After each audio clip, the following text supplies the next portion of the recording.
in the shadowed folds of Mount Erymanthos, where mist curled like the fingers of forgotten ghosts. An ancient terror prowled. It was not the famed Erymanthian boar that Hercules had once subdued, but something far worse. A beast that predated even the Titans themselves, a creature so fearsome that even Hades refused an entrance to the underworld. The Phobocreon, the frozen fear, the birth of horror, long before Zeus took the throne of Olympus, before even Cronus swallowed his children. Gaia and Nyx, the primordial goddess of the night, birthed an abomination as a punishment upon mortals who dared challenge the gods. It was said that the beast was born from the very essence of terror itself, forged in the deepest abyss of Tartarus, where screams never faded. Phobocreon was a nightmare given flesh.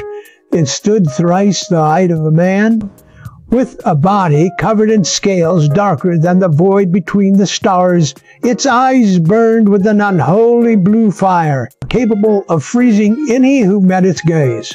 In eternal fair bodies, petrified in agony, its breath was colder than the peaks of Olympus in winter, and wherever it walked, the land withered into an eternal frost. The gods knew of its existence, but dared not speak its name, for fear that words alone might summon it from its slumber. Mortals, as always, were foolish. The awakening in the village of Erymanthian, nestled at the foot of Mount Erymanthos, there lived a hubristic seer named Aeson. He was renowned for his visions, though few dared to heed them, for they always brought sorrow. One fateful night, he claimed he had peered beyond the veil of reality, and had seen a power that could rival even Zeus himself. The gods fear what they do not understand, he whispered to his followers.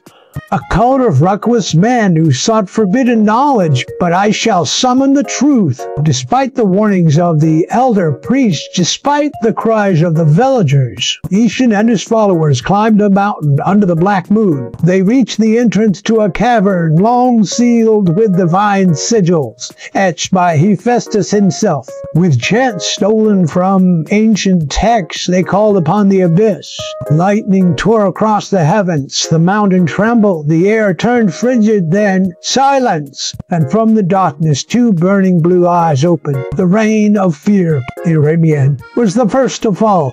No man, woman, or child survived. Their bodies stood frozen in place, mouths twisted in silent screams, their flesh forever encased in ice would spread like wildfire. Nearby villages abandoned their homes and fled. Even the mighty Spartans, known for their courage, dared not march toward Erymanthus. The gods themselves hesitated.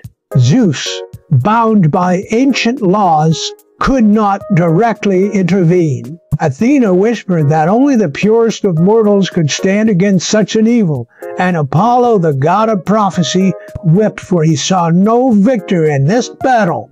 Then came Lysandros, a young warrior whose name was yet unknown to history. He did not seek glory, nor did he wield a hero's bloodline. He was merely a hunter, a man who had lost his entire family to the frozen terror, armed with naught but a spear tipped with celestial bronze.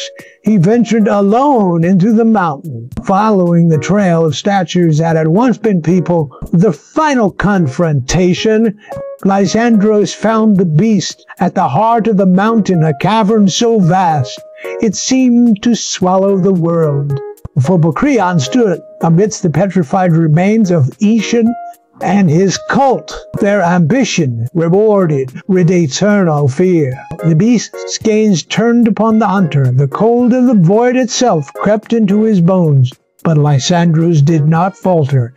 He had prepared well. He carried the blessing of Hecate, a charm that veiled his mind from fear. He rushed forward, spear in hand, striking with the fury of a man who had nothing left to lose. But Phobocreon was beyond mortal strength. It lashed out, its claws slicing the air, and with a single blow, it shattered the hunter's shield. Ice crawled up Lysandro's arm, his breath turning to mist as his body numbed. Yet he pressed on. He did not strike blindly, but aimed for the beast's cursed eyes. With a final desperate lunge, he drove his spear through its skull, piercing the ancient horror to its very core. The beast roared, a sound that cracked the heavens, and then silence. Its form crumbled into frost, and its cursed gaze faded. Lysandros did not return from the mountain. When the villagers ventured forth days later, they found nothing but his frozen body, kneeling before a shattered beast. The gods honored him as a hero, though no temple bore his name. His tale became a whispered legend, a warning never to seek what the gods had buried. And yet some say that on the coldest nights, when the wind howls through the peaks of Mount Erymanthus, you can still hear the faint echo of a bee stirring beneath the ice, waiting for the next fool to set it free.